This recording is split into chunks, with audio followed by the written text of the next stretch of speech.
Okay, everybody. Oh man. For those of you who couldn't make it and are watching the recording, I hope you watch the recording before all the craziness of the holidays so that this can be helpful to you. If you watch this after the holidays, well, maybe it'll help you recover. Because I guess this is true. It's relevant all the time, right? You get going, and whenever there's something going on, whenever you got Christmas or whatever, it could be anything. You got Christmas, New Year's, you got holidays, you got time off, the kids are taking a break from their schedule, your schedule changes. But this could be true of a trip too, or a family adventure, a reunion, having a baby, like whatever it is. When life kind of gets piled on, or there's a big change or a transition or something, you go traveling.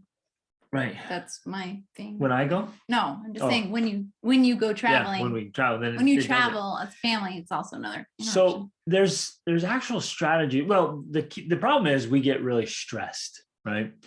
And which is not necessarily a problem. That's also normal. Right. I mean, our bodies are made to do that because it's saying, oh wait, what's going on here? Like I got to figure this out. It's essentially you're coming face to face with chaos, the unknown. And so it's a stress response. So it's actually a very normal response to get stressed. So we don't sometimes we feel bad that we get stressed when really it's not a bad thing. It's a normal thing. It's a stress response to the body's natural response to the unknown, to chaos.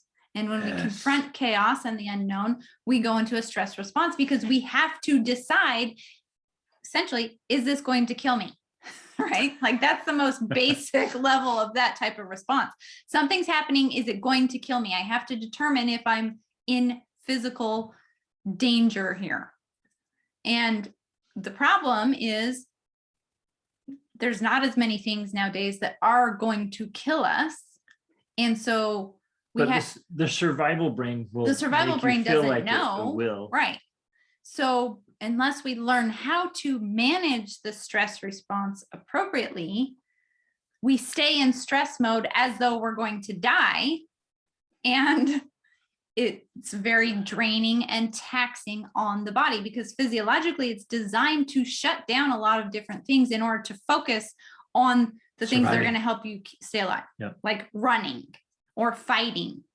But we don't have to do that anymore in today's age. And so it's like we have this running, fighting mode going on, which actually shuts down your prefrontal cortex. So you're not thinking as clearly because that's the thinking part of your brain. You're operating off the reptile brain, and it's taxing on your body. It's literally wearing you down. And so that's when you feel drained, overwhelmed, stressed, all of these things, like more stressed.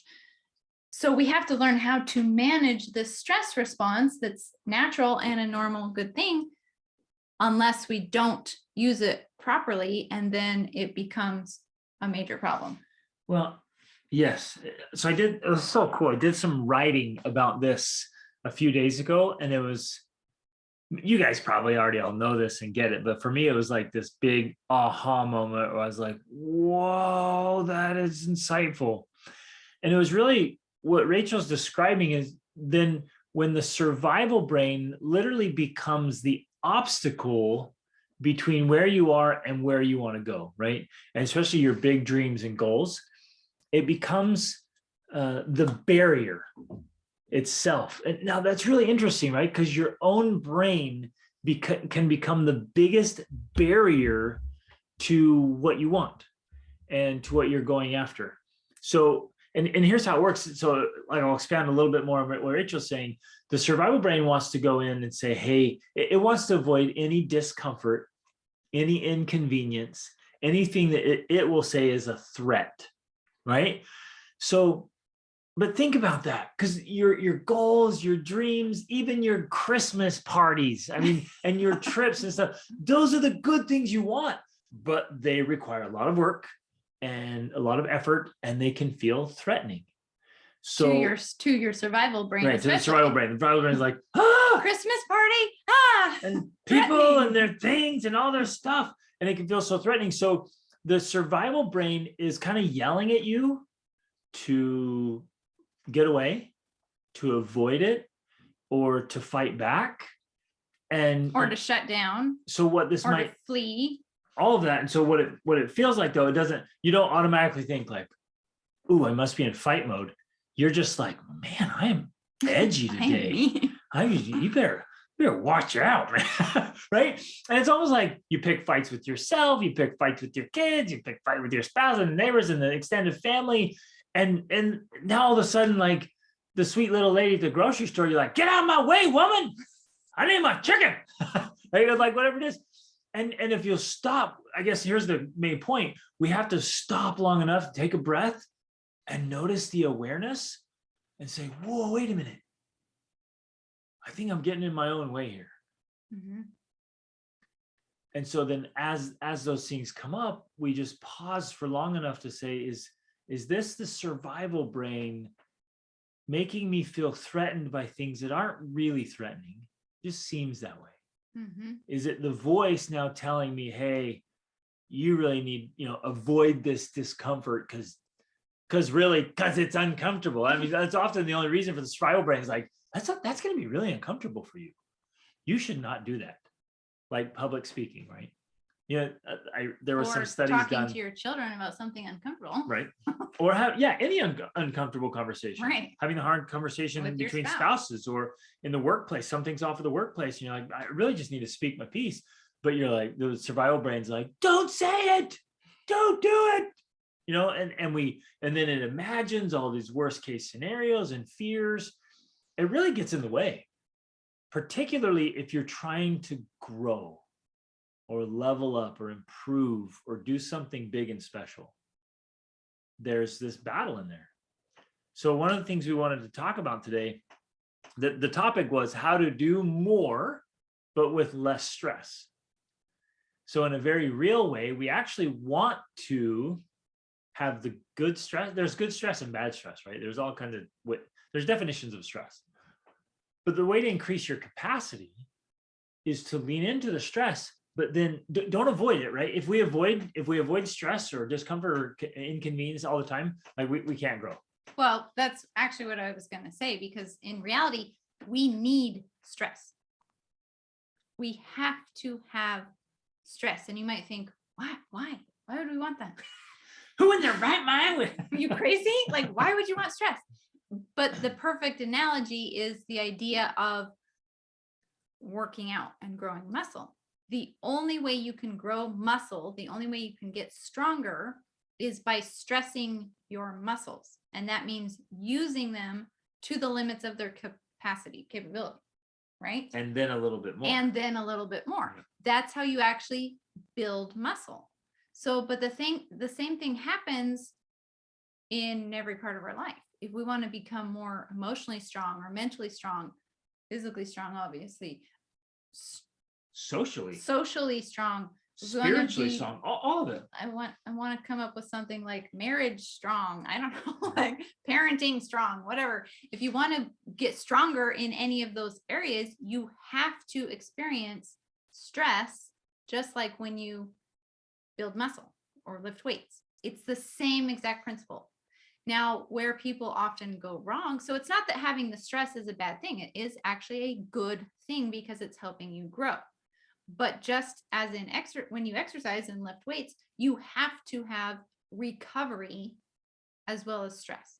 So you actually have to follow stress with recovery, because if you don't, you can damage your muscles. You can injure yourself, right? That's what happens. You actually cause injury by having too much stress on your muscles without recovery.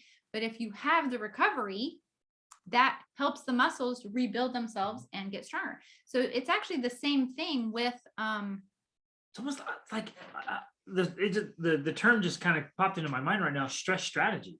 Yeah. Right. It's stress strategy. Right. It's like, how do I go into stress effectively and deliberately and keep my survival brain out of when it's not, you can't keep it out of the picture. It's gonna pop up, but just manage it. And then stress strategy also includes real recovery. Yes, exactly. So the key then is to engage in stress because that is how you're going to grow, whether that is in your marriage or it's in your parenting or it's in your productivity or your business, fill in the blank, whatever it is for you. You have to go into stress, but then you also have to have strategies in place for recovery.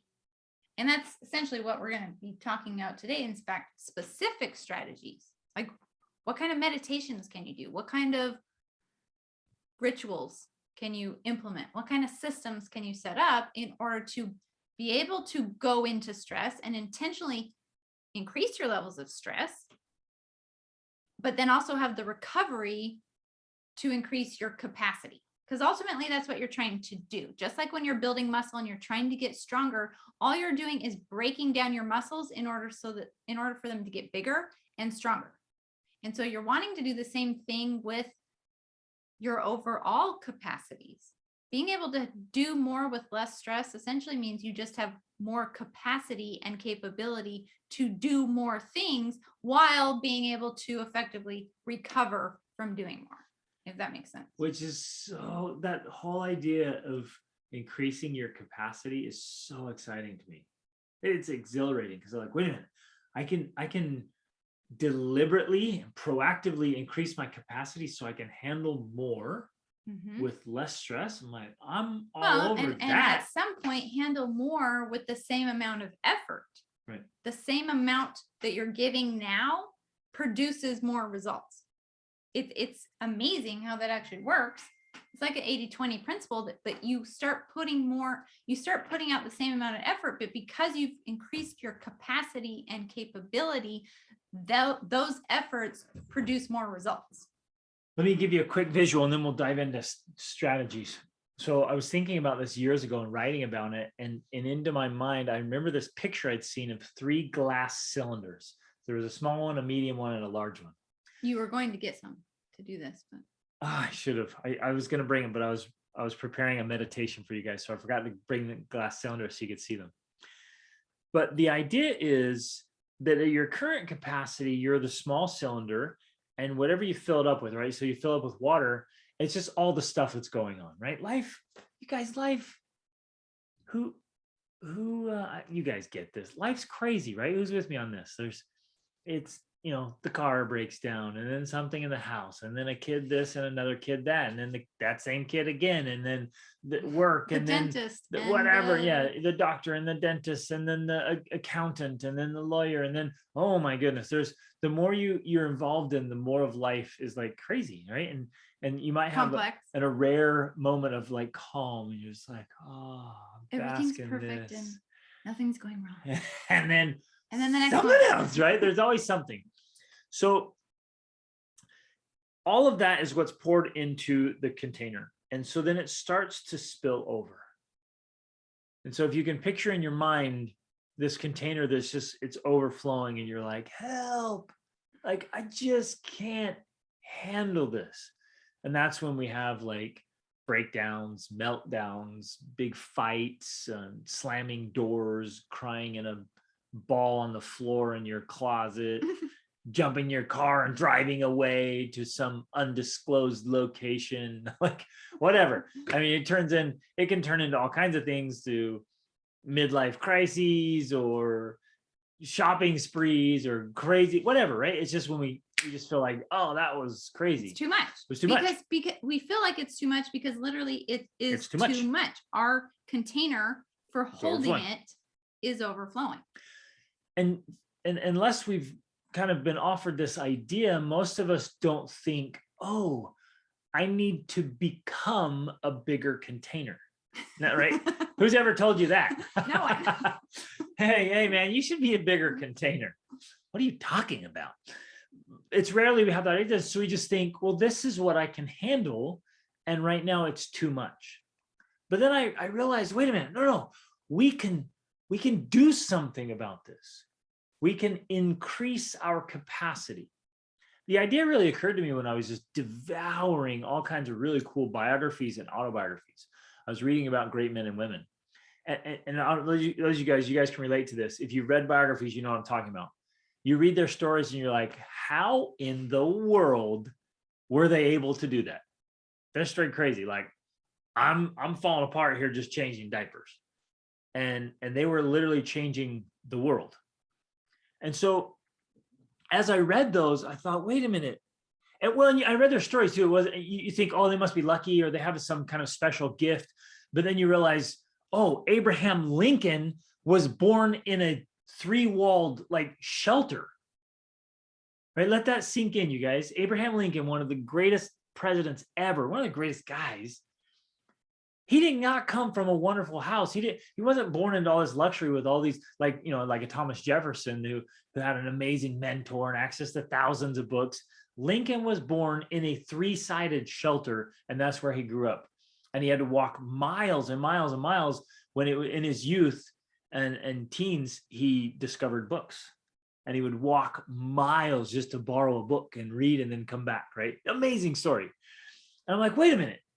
Like, he was able to do so much and accomplish so much, but it wasn't like he was born that way. So the idea occurred to me, like, I can increase my capacity. So wait a minute, how do I increase my capacity? So then the image came with those glass jars, right? Small, middle, and large. I'm like, you take all the liquid that's in the small container and you pour it into the middle one. And then it all fits in there easily. And there's still a little bit more. There's extra space. There's extra space. So when you increase your capacity, all of a sudden you can easily handle everything you used to handle. And you're kind of like, yeah, I think we could add something. Mm-hmm. Let's have another kid. Right? That's where that turns out. Or you're still drowning and like, don't have me another kid. I'm still trying to stay above the water. But you might take on more responsibilities at work. You might take on a project. You might start a business. You might say yes to some organization, or somebody says, hey, you want to be on our board? And like, I think I can. Or you might, remodel the house or something. You get the spot where you're like, I think I got this.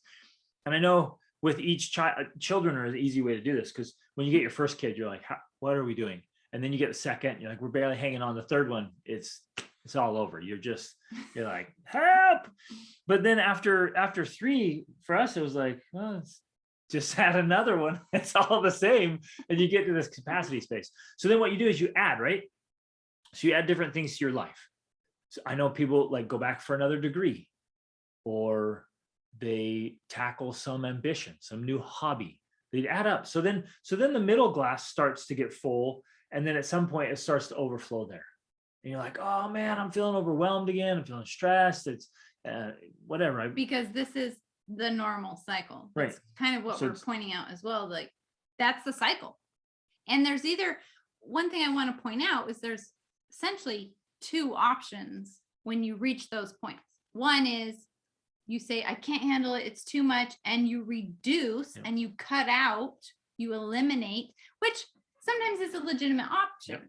But if it's something like having kids, there's never a point where you can be like, oh, never mind, send that one back. Like, we're done. It's too much. We shouldn't have had the last 2. Right. At some point, eliminating your responsibilities and the things you have to do is not an option. And I think as you have a family and you grow and expand that family, and you grow and expand your business, your career, all of these things, you just have to do more things. As you grow, as your family grows, as your life expands, it becomes this expanded life, which naturally includes doing more.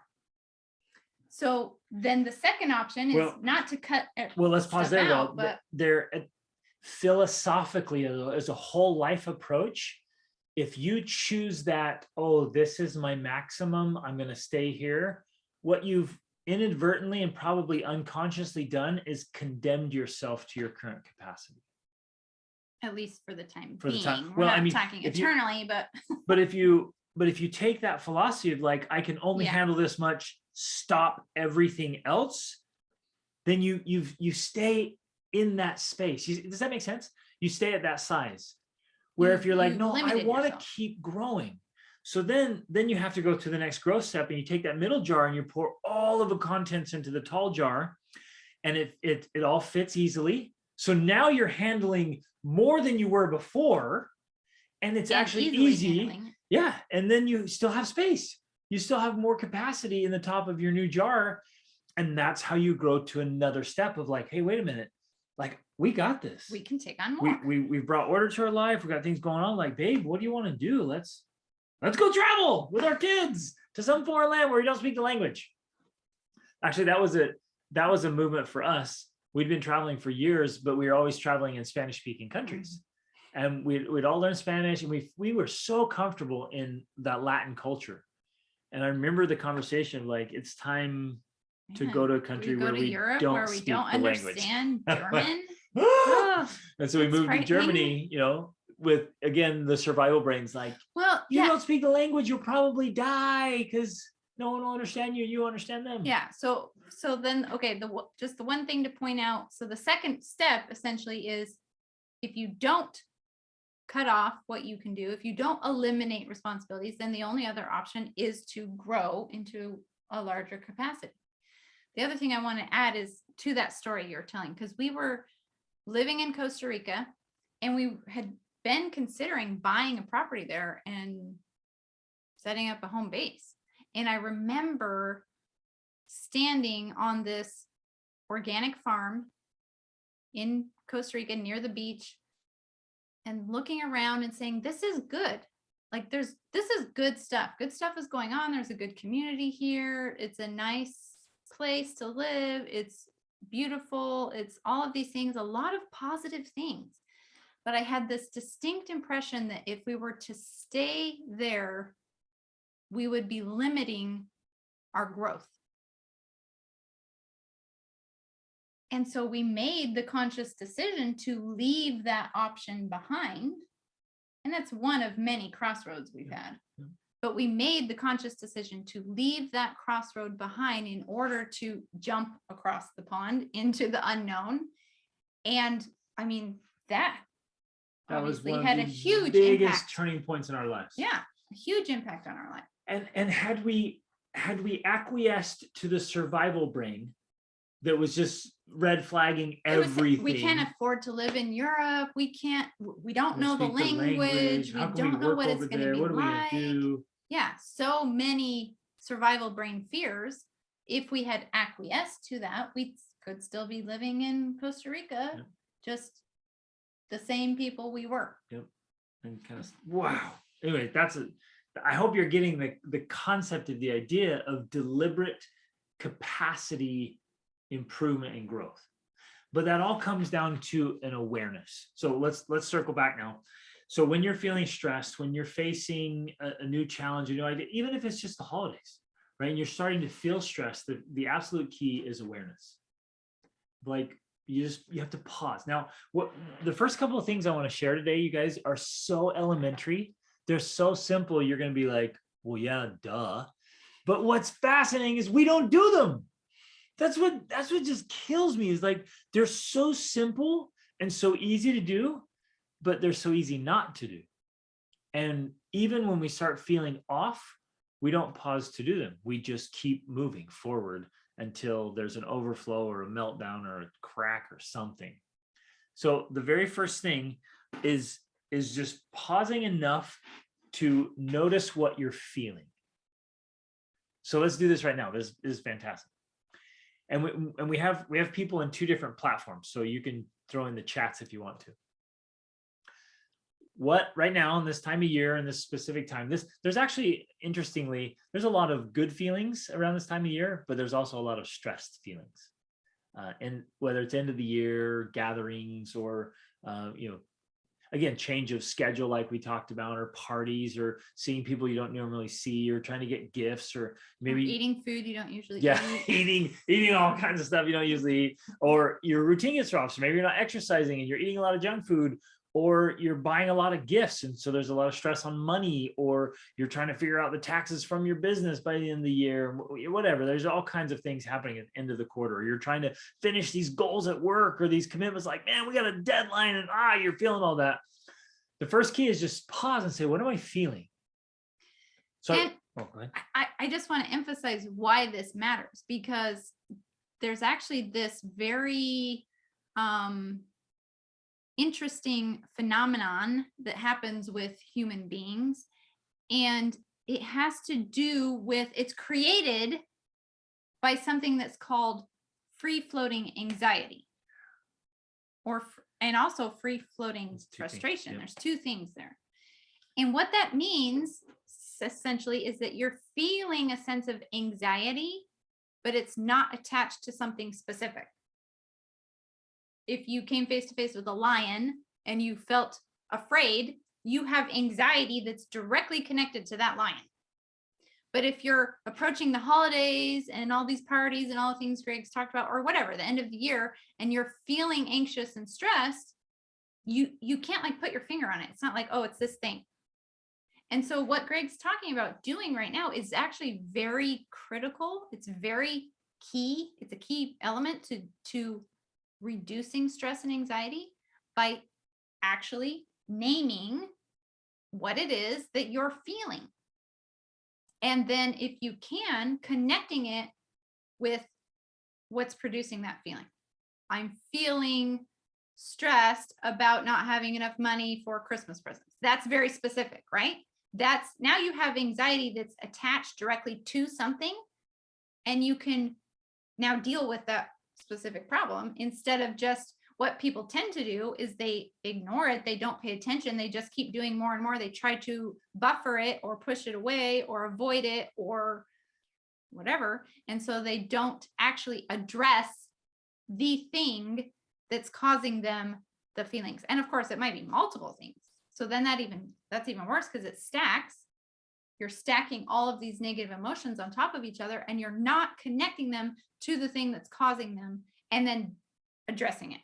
Because once you know what's causing the stress or anxiety, you can think about it clearly and logically using your prefrontal cortex instead of your basal ganglia or your reptile brain, right? And then you can actually take action that can be effective instead of just living in this vague sense of, I feel stressed. And our term for all what she just described is processing, right? Processing gives you so much power back. But if you don't ever process, if you don't go through that journey and you just keep stumbling forward, man, it just becomes a big Ball junk of pile negative emotion. Yeah, of all this negative stuff, and blah, and some poor innocent kid or family member or friend gets the whole volcano. And when you're it like, gets oh, lit and sorry. explodes. So here's something really cool. As Rachel was describing that process, I thought, man, usually one of two things is going to happen. You might sit down and be like, okay, what am I feeling and why? And it might just be like this general stress. And when you stop and say, well, why am I feeling, what do I have to be stressed about? You might process through and be like, well, there's nothing really I'm concerned about. You might think about a few specific things and realize, why am I worried? I don't need to be worried, and you can let it go. That's one alternative. Yes. Although in that case, I think sometimes it could be a few small, at least for women especially, there might be a few small things that are stacking, and they're not big by themselves, but once you add them all together, now they feel bigger. Mm-hmm. And so when you look at them all, you're like, oh, it's all these kind of small things. It's not a big deal, but it's that awareness that helps you realize, okay, everything's fine. I don't have to feel this stress because it's actually small things. Yeah. Because that's a great point where you're like, I'm a little bit worried about what to get my aunt. And then you're like, is that a big deal? Like I could get, okay, that's not a big deal. And you can like, put that down. And then you go through and be like, what are we going to get for the dog? What? Why do I even care? And you dismiss some things. So that's one alternative is you take time to slow down and ask, and you might realize, no, it's not that big of a deal, or there's nothing there. That's one alternative. The second one is, and this takes more work. This takes actually a lot of mind work. So buckle up and be willing to go into your mind palace and do the work. Because you might be sitting down and be like, you know what? I'm still angry at my brother for the things he said last year. And I'm not sure I want to see him. Right? I'm talking out a scenario of a Christmas party. You're getting together with your family. And you're like, what am I feeling? Like, I'm still angry at my brother. And then you're like, ooh, you know what? I don't want to, or you might be like worried about money. And like, I am literally concerned about how much we're going to spend on this experience or this gift. right? So you're actually putting very specific feelings to very specific elements. That is when you have power. Because let's go with the I'm still angry or upset or holding a grudge. Let's or forgiveness or whatever. Let's roll with that one. So if you're at this space where you're like, man, okay, I've identified this feeling. I don't want to see my in-laws because of XYZ, right? Whatever it is. Then you have something specific to work on. And then I mean, this could be on a whole other topic, but then you grab some paper and you just write it out, get it out, process like what's there, what's happening, why is this happening? And you actually process it and go through that stuff. Now, in the people we've been able to work with, most people have a lot of long-term emotional stacking that's been going on, and they've got stacks of that stuff. For years, they've just been stuffing emotionally inside of them. And then whatever, this time of year, it all comes back up. Well, the last thing you want to do is stuff it, go ahead anyways, and then come around next year, oh man, same old stuff, right? You want to process it and get rid of it and get through that stuff.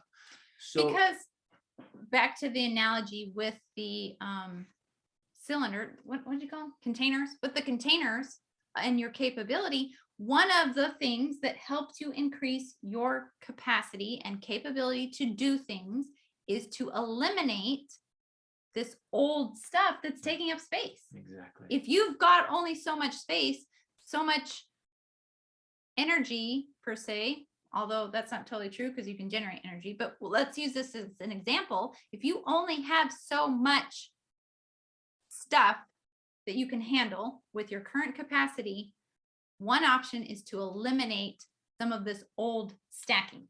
I would say that's a non-negotiable option. You can't keep piling on more crap to old crap. Like Yeah. you've got to get it out of there. Especially if it's not useful, if it's not serving you, if it's there and you're holding a grudge on things, that's taking up space. That is, whether you think of it regularly or not, it's taking up emotional, mental, physical, physiological space. And you have to get it out in order to increase your capacity to handle more, to do more, or to even do what you're doing with less stress. Are you guys feeling this? Like, the power of what this simple principle right here is so powerful. If you'll just stop and say, what am I feeling and why? And when you identify it, say, you know what? I'm not keeping this anymore. I'm not going to hold on to it anymore. I'm not just going to keep bringing this around, round and around we go, year after year, holding on to these old grudges or these old insecurities. I know one of the things that comes up for a lot of people is an insecurity will come up. Oh man, I'm terrible at, I mean, I could come up with anything like Christmas cookies for the neighbors. Yeah. or singing. Oh, my family always wants to sing, or my in-laws want to sing, they want to sing carols. I have a horrible voice. I'm like, okay, why do you have a horrible voice? Well, this is a true story. When I was 12 years old, the kid in my choir told me I have a terrible voice. I can't sing near as well as the other girls. And so I just stopped singing. That's a true story from one of my coaching clients. Some punk kid who was 12, just being a 12-year-old, told her she couldn't sing very well. And she loved singing. So at 12, she stopped singing. And so then it became this pain point, this limiting belief and an insecurity. When she's in her 40s, like, I'm not going to sing. And that's true for all of us, right? We pick up these things and you're like, wait a minute. No, I'm not holding on to that anymore. I'm going to process. I'm going to let it go. It was old programming from 12-year-old thinking. That sucker's gone. Well, and that brings up another analogy that I want to share for increasing your capacity, because there's this idea that now we have this analogy of you installed these apps in your brain, say when you were 12 or 5 or 20, whatever, you had some idea implanted in your brain like I don't sing very well, or whatever, I have an ugly smile, or whatever it is. Like we all have our things that were implanted in our brain at a certain age. And we've never updated those apps, right? They're still running and they've never been updated. We've never looked at them and said, is that true? That was a 12-year-old that said that to me. Is that actually true? Or were they just being a punk? So just like an old app uses bandwidth, right? That makes things run slower. When we update those apps, we increase our capacity to then function better, to do other things, to do more things with energy and joy and excitement, because we've updated some of this old programming. Man, this stuff is so powerful. And again, it's pretty easy to start practicing and identifying. It's not always easy to let go of those things. You might have held on to them for a long time. And there might be some pretty painful ones too. I know when I was letting go of a lot of the traumatic and terrible things that had happened in my youth, that I was ended up out on my own, right? As a teenager, I had to process a lot of that. And some of it was really painful. I would get really angry or very discouraged or depressed or whatever, but I had to process it and let it all out because I didn't want to carry this baggage with me through my whole life. Well, it's this thing that's slowing me down. And I think I can't let go of it because that's what happened to me. I have to hold on to it because that's what happened to me. You guys with me on that? Sometimes we hold on to things from our past because we feel like that justifies it. And I'm never letting go of that. That's my story. Well, it becomes a part of your identity. Right. And so at some point when you're processing, you're like, wait, why am I dragging all this baggage? And in English, in America, at least, we call it baggage. It's the perfect metaphor. We're packing all this baggage from our past. Like, let that stuff go. And let it go. So when we drop all of that, now we've increased our capacity, we've updated our apps, and we're now available to lean in. So my question is, let's make this real right now. What have you been feeling this week? What is the major emotion you have been feeling this week? And again, we're in 2 different platforms. And just identify it for yourself. If you want to share in the chat, you can. What have you been feeling this week? I actually have been feeling stressed this week, which I'm usually not stressed, but I've been feeling stressed. I'll say that I've been feeling anxiety a little bit, tied in with year-end work numbers and trying to achieve at that highest level and try to level up a little bit there. And I recently redid an experience that I did a couple of years ago called the Dickens experiment. Have you done that? Where you find your limiting beliefs and then you drag yourself 5, 10, 20 years in the future in order to get leverage to make changes. So I'm doing this whole year-end, examining what I did in 2021, identifying where I want to be in 2022. But that anxiety that I'm carrying around from work is taken away from family, and you're able to see it kind of play out in real time. So that's where I'm kind of wrestling with that a little bit. Yes. Oh, man. Thank you. That is a perfect example. You articulated so well and it's a perfect fit, right? End of year stuff, trying to reach these targets, the pressures, deadlines. And it's interestingly, it's like trying to achieve, it's trying to grow, but you're like, man, there's a lot of pressure built in around this. Mm-hmm. And I love how you also articulated that automatically. And sometimes we aren't always cognizant of this, but that work pressure starts to take a toll in marriage and with kids. It starts to take a toll in health, or how engaged you are, how present you are. It can it starts to roll over, and we don't always notice it because the pressure's over here. It's like I worked on an ambulance for a while, and I've done a bunch of emergency medical stuff. And sometimes you'll come on a patient and they're in so much pain in one area that pain or the craziness of an injury is masking an actually more serious injury. It's really interesting.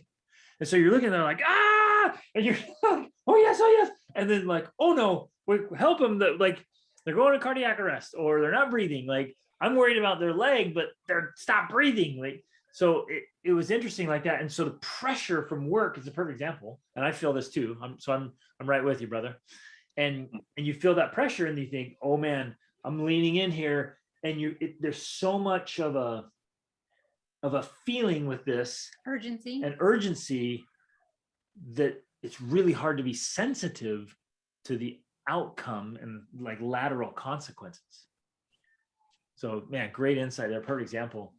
I love what you're doing with the Dickens process. That's so good. Mhm. It's really around, for those of you who haven't heard about it, it's from A Christmas Carol, and the spirits. I was about to call them angels. The spirits that come to see Scrooge. The whole idea is Dickens was genius with this. The whole idea is they took Scrooge mentally way into this, like intensely into his feelings. And the intensity And of it, the future perspective. outcomes. Yeah. So he went past and then he went future in order to create this chasm and perspective of like, wait, what is it you really want? Make those decisions, which is just crazy cool process there. That's really cool. These talked about like, what do I, and you mentioned, how did this year go? What am I doing next year? That's really what I'm doing tonight in my Be the Man Masterclass and Tribe training. We're doing that all together. It's really awesome. So thanks for sharing that, brother. And for all of us, like where are you at? What's your feeling? And if we do this regularly, then we can pause, we can identify it like you did. Say, what can I do about it? Right? In fact, okay, can I ask you about that? Can I share a little bit more? When you identify that and say, man, it's some anxiety for end of work targets.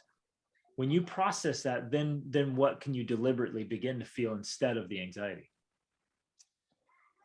So you're able to kind of isolate it to one particular thing, and then you're like, okay, how can I deal? I mean, like you kind of spoke to it earlier a little bit. When the anxiety is kind of chronic in nature and not very zoned in on what the problem is, you kind of feel it everywhere, and you don't really know what's going on. You don't realize the weight you're carrying from place to place to place as you go. And so as you identify exactly, okay, this is how I'm actually feeling, this is the source of it, this is the collateral damage it's having on everything else. You already mentioned that as well. At that point, you say, okay, is this transitory in nature? Is this something that will subside? Or are you a type A driver that punch your anxiety to something else as soon as you're done? Exactly. And so to me, it's one of those you have to like really own it and almost like play out the worst case scenario. And if you're not careful, every worst case scenario in your mind ends with me standing on the corner with a cardboard sign, my family next to me, yes. Right? But when you actually write it out and you're like, hold on here, like we got X, Y, and Z done. Armageddon is somebody else's dream for us, type of thing. And so just to acknowledge that, put anxiety in its place, identify where it's coming from, coming out with very specific steps to address it where it is, and then just be very cognizant that it's not affecting everything else. Exactly. Well said, brother. Thank you. Yeah. And you hit some things there from something I was thinking about recently. I want to share it. When we make statements of, I can't do this, it closes the mind. I can't afford this. I can't do this. I can't handle this. It's too much. It closes the mind. And I heard you say, what can I do? How could I figure this out? That actually opens the mind. And the mind starts exploring possibilities. So instead of closing, it starts to open. And then you're like, okay, wait a minute. I know where this is. It's not this crazy thing. I love how you pointed out some people will take their anxiety and as soon as one problem solved, they're like looking for something else to attach that thing to. I have clients like that. They're like, no, I'm going. Like, hey, that was taken care of. Yeah, I'll find something else. Like, boom, boom, boom. So when you settle that and you open up to possibilities, so you pause and say, okay, I'm feeling some pressure because I need to hit this target and I have a couple weeks to hit it. Then you go, you either go statements that lead you to the cardboard, sign at the overpass, right? And that's like, I can't do it. No, there's no way I can hit it 2 weeks. No, I'm not gonna have, and all of a sudden you're like, help, I lost everything. Or you're like, okay, what can I do? What's in my power? And at that moment, for me, I love that. I know you do too. We love lists. Like we'll sit down like, okay, pen and paper, man. There's so much power in a piece of pen and paper. A piece of paper and a pen. Like a piece of a pen. You only need a piece of a pen. So then, like literally, I'll sit down and be like, okay, what can I do about this? I have 2 weeks. I'm supposed to hit this target. What can I do? And I'm like, you know what? If I went crazy and I made 25 phone calls every day for the next 2 weeks, like there's a high probability I can hit this target. And you write that down, you set the goal, and you're like, okay, I'm going after this. Now you know what I feel? I feel empowered. I feel like I have a target. I feel like there's something I can do instead of, Well, not just a target, but specific strategy. action Yeah. steps you can do. Because that is essentially where we feel anxiety, we feel stress when we are uncertain, when we're lacking certainty. Like it's that back to the It feels chaos. out of control. Yeah, it's back to the chaos and order thing. I mean, we essentially, our entire life is spent trying to balance in between chaos and order. And when we feel too much in chaos, too much of the uncertainty, too much of the unknown, that's where the anxiety, it's the source and the anxiety is attached to that chaos. So as soon as we bring back a little more order of like, oh, these are action steps I can take, then we're bringing back that balance and feeling less anxiety because we have more order. Yeah. So in a pretty simple mental process, you can change the way you're feeling, and then like it's almost like you pick yourself up, right? Because in my mind, like mentally, you're in the corner in the fetal position, like, I can't do this. And you're like, what in the world am I doing? And you like stand up and you roll your shoulders back. You're like, okay, let's go. And it changes your whole approach and position and the way you do things. Interestingly, this ties in with a really simple thing I want to share. It's just breathing. When you're stressed or afraid or depressed, the common denominator is shallow breaths. It's just tight. And if you look at a person who's stressed or afraid or depressed, they roll their shoulders forward, the head down. I've asked people, I'm like, hey, show me like discouraged, depressed. And they almost always put their hand over their face. So it's this. And you're not breathing well. And the brain operates on oxygen, right? So you want a clear head, you have to have these deep breaths and like lots of flow of oxygen. And what we're doing when we're afraid or stressed or depressed is we're closing that down, and it's like cutting off the air supply to your head. And it's essentially this feedback loop that's perpetuating what you're feeling. You feel stressed, overwhelmed, depressed. So you breathe more shallowly. And then it perpetuates it. Perpetuates more of those feelings. And the brain's like, I'm not getting enough oxygen here. Something must wrong. be bad. And you're like, see, it's terrible. We're all going to die. And so it perpetuates it. So I know this one's so simple. It's like the most elementary thing, but stop, lift up your head, roll back your shoulders, like fix your posture, and take some slow, deep breaths. So, and we all laugh about it because we've all heard, count to 10, take 10 deep breaths, just take some slow breaths. And we think, that was some silly thing from a cartoon when we were kids, but it's like, it's really profoundly effectful. Like we're effective. I'm making up all kinds of words today. I actually have a reminder on my phone. So I use one of my systems for getting more done as I use the reminders on my phone. And one of the reminders that I have that's multiple times per day is to breathe. I have a reminder telling me to breathe. But it's amazing how effective it is, because I will often be doing something with the kids or work or whatever, and I get this reminder. I'm like, do that again. Well, you don't have to do it again. You see, when she's like, I gotta do this, I gotta do the kids, I gotta do this, like you're not breathing deeply. When you're running your errands and doing your stuff, or even if you're a desk guy and you're like, okay, I gotta do this email, I gotta respond to him. Like, look at me, it's all shallow breaths, all of it. I do this. And so it seems so silly, but to stop and take a big old deep breath, it literally changes your state. And if we could put a brain image on there's these scanners, you connect up these scanners and you can watch your brain. And if you take like 10 deep breaths, your brain it does different things. It reacts differently. It changes. So you can quite literally change your brain state by slow, deliberate, deep breathing. And breathe. Can I go like kind of mystical? That's the word. Can I go kind of mystical for a minute? The very first thing you did in life was take a breath. When you come out, you're square. I mean, you're alive in the womb, but when you come into life, you cry out and you got to get the crap out and you breathe. And the very last thing you will do in life is take a breath.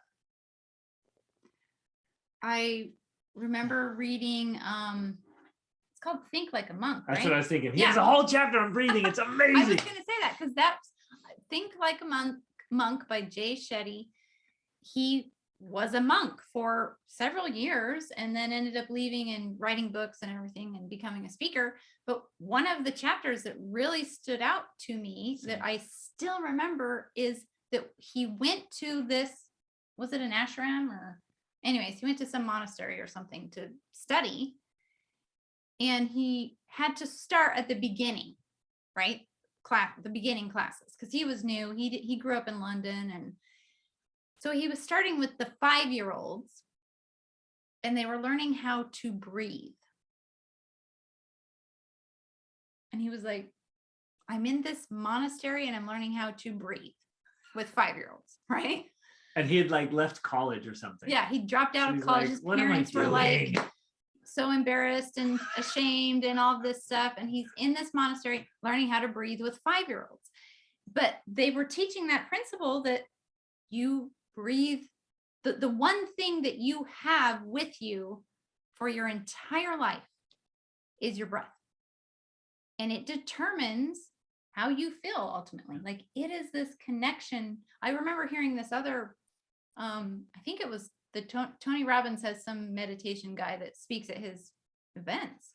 And he said that breathing is the path to spirituality. So it's that idea, this mystical idea that like your breath, your breathing is very key to something as simple as managing stress, which is not always that simple, but it's a simple technique that helps a lot. So, okay, this is going to sound a little bit crazy, but in a pretty real way, the quality of our breathing will have a correlated effect to the quality of our life. Now, hear me out. That's profound, right? It's crazy. It's a little bit bold, but the quality of our breathing will have a correlated effect to the quality of our lives. If nothing else, for the state of our brain and how we're thinking and feeling. Mm-hmm. Now, if you want to go crazy next level, you could get into Wim Hof training. Well, yes, Wim Hof training. And I did want to mention this because we had our daughter had some brain work done and they did a brain scan. This was through the Amen Clinic. And if you want to study, again, Dr. Amen stuff, that's a whole nother rabbit hole. But one of the things they talked about, because she has an overreactive basal ganglia, was the power of breathing. They said, your brain needs more oxygen. If you want to calm down your basal ganglia, which is your fight or flight mode, your stress response, your brain needs more oxygen. It needs oxygen so that your prefrontal cortex can operate better. Hand raised. Go. Yes, please. It's like so funny you said that, because what jumps out at me is that your breathing affects your life. Your life might be hard to really control, but you can absolutely control your breath. What's interesting is that it reminds me of the power pose study from several years ago, where they were like, well, if you're confident, you carry yourself in a certain way. but they figured out that if you carry yourself in a certain way in these power poses, it actually influences you from a physiological standpoint, and it makes you more confident. So it's funny how you can control the poses and create a state where you're more confident. Just like you were saying, you can actually control the breath and you pull it out the other side and you create a life, which seems like kind of too big to manage on your own, but you can always manage your breath. I love that. It's really good. Yes. Yeah, Perfect I example. love that. Yep. That's so true, because we feel like we don't always have control over our life, but we definitely have control over our breathing. And that gives us more control over our life. That's just so amazing. And breathing and posture and position, aren't they perfectly correlated? Well, and like when you're talking about that, I mean, actually, when you do those power positions of standing up, I mean, one thing you're doing is opening your chest more so you can take deeper breaths. I mean, it's all connected. It's amazing. I'm geeking out. You guys, we're geeking out here. Like, we're such nerds. Because now I'm thinking of like, so cool. Like Jordan Peterson talks about this, and he likes to geek out about lobsters, but he says lobsters will posture, and it's their posturing. And he takes it over to human beings, that the way we carry ourselves, like people unconsciously will read and communicate to others the way we carry ourselves, and they'll automatically and unconsciously make an assessment of whether they're like stronger than you or better than you or whatever. Like they just read almost instantaneously how to interact with you by the way you carry yourself. And he says they've done all kinds of research on it, but if you carry yourself like a defeated person, like people are like, well, I'm gonna push around here, I'm gonna move out, right? It's really, really fascinating. So just breathing deep and standing up straight, and it's amazing. It's so cool. Even more importantly than that is the way what you're communicating to your own brain about how to move through the world. When you stand up straight and you're confident and you have these confident postures, you feel better about yourself. You feel more confident. You feel you're communicating to your brain and your body. We've got this. We can do this. Yeah. We, as in our multiple selves. Me and my multiple personalities, we got this. Oh, sorry, you guys. My mind just does this. Now I'm thinking about William James. And William James was this really profound psychologist. And he said, when we think that we can do it, we actually then end up wiring. This is fascinating psychology stuff. We end up wiring ourselves for a higher probability of success. And he used a chasm. He said, if you have to jump across a chasm, if you think that you can make it, you change your physiology and your biochemistry in a way that gives you a higher probability of making it. If you're telling yourself you can and believe you can't, it changes your physiology and you're far less likely to make it. And they research this all out. And they're like, again, it comes back to the old adage, if you believe you can, it was Henry Ford, right? If you think you can or you think you can't, you're right. Well, it's interesting because I actually remember reading that from William James years ago, and it was something that I started almost subconsciously doing with my children.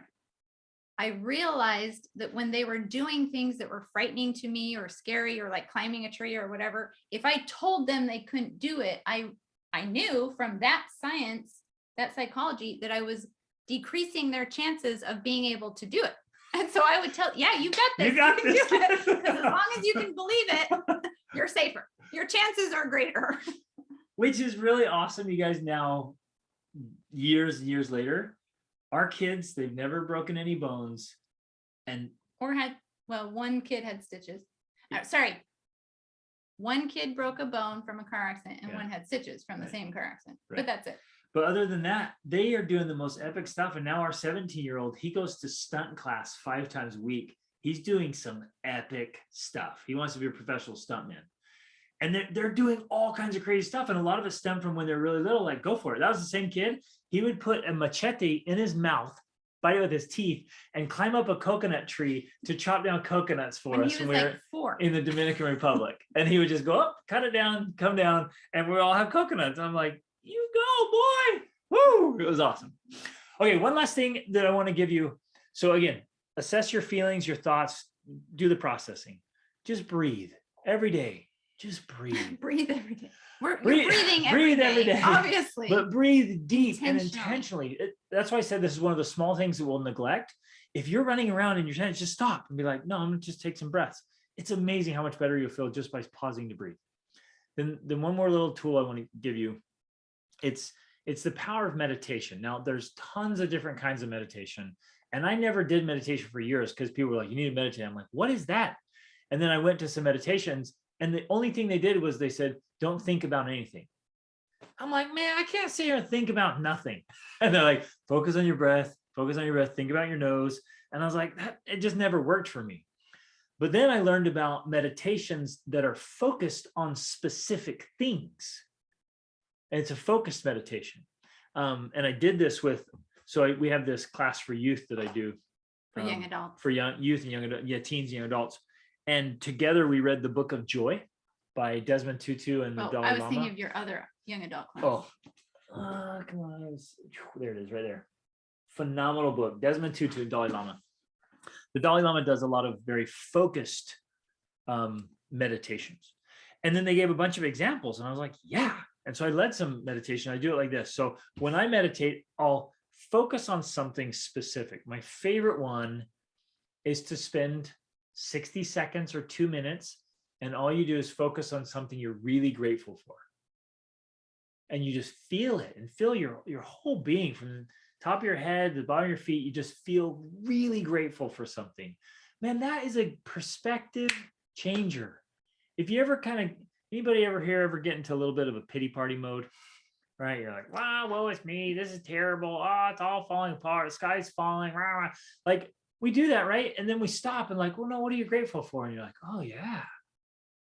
Wow. Unless you're like 7 sometimes and you're like, I don't have anything to be grateful for today. And that's like, we have a 7-year-old who does that. And so we have to help articulate all the things she can be grateful for. She's funny. She's like, yeah, but that was yesterday. I'm like, come on. Or like, what about the dog? I'm not grateful for him today. She will be ungrateful when she wants to be. But a gratitude meditation, a perspective meditation, a humility meditation. Here's a phenomenal one I think has been very helpful for my clients. It's called a release meditation. And if you're ever feeling angry, upset, you got something just really getting to you. Well, not only that, but I can use this when I'm transitioning, because one of the ways we build up stress, meaning we stack stress throughout the day, is in transitions. And what that means is if you go from waking up to taking care of the kids, that's a transition.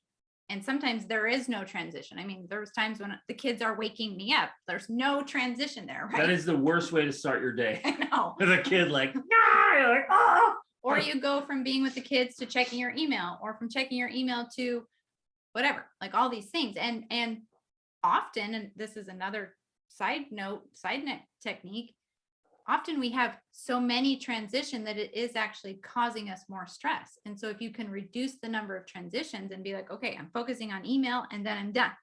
And I'm focusing on the kids and then I'm not done, but you're never done. But then I'm going to do this.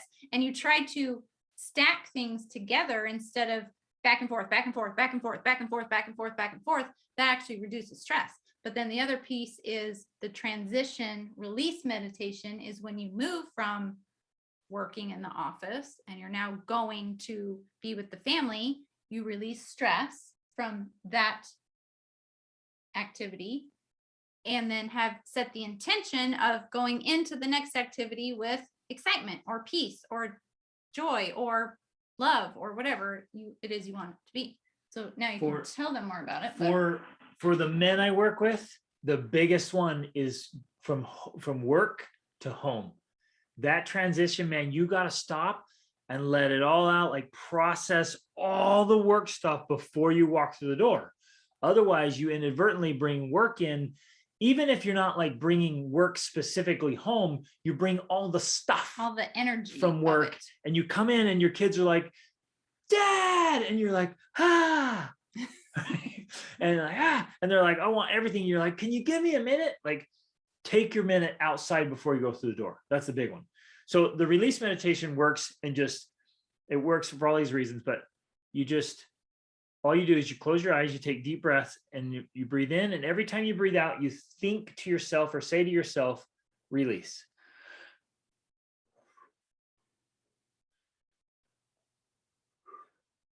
And it's so simple, so elementary. You just say release every time you breathe out. Try it. Like, even if you're skeptical, give it a try, you guys. I do it with clients, and like after 30 seconds, you're like, like I feel everything's good in the world. I got this. It's amazing. You feel so different. But it's always astonishing to me how we as humans, we won't do things that are easy to do, because they're also easy not to do. And we think, how could something so simple really make a difference? Like, honestly, so we discount it. Yeah. And Good yes, comment there's here, a great yeah. comment here. The transition, even from checking your social media and getting back to the kids. Yeah, absolutely. That can be a huge one. And too often we're on social media involved in some drama on Facebook, and then we're right into the kids. And we carry that into them. Kids are on you trying to get you to stop reading your posts, and there's no transition there that's effective. And so you go, bleh, and then you're like, oh, I feel crappy about that. And then you feel crappy or guilty, and then you go into the next thing. Meal prep. And I don't feel like making anything. And so then you order some horrible fast food, and then you feel worse. And it just stacks and stacks and spirals. stacks. Oh man.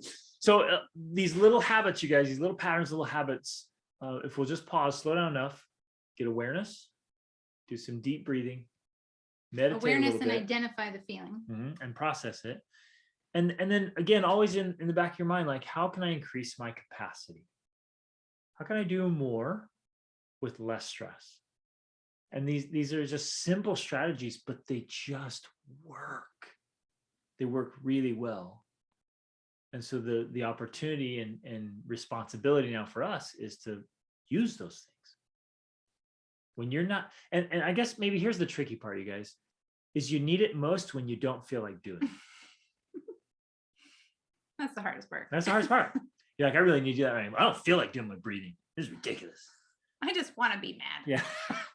And you're like, stop the pity party and take a couple breaths. You'll feel better. The other day, I had a rough time getting up. And I woke up and I just felt groggy and like, I'm like, I didn't want to work on it, do anything. I'm like, I think it was paint toxicity. Well, whatever it was, I did not feel like getting up.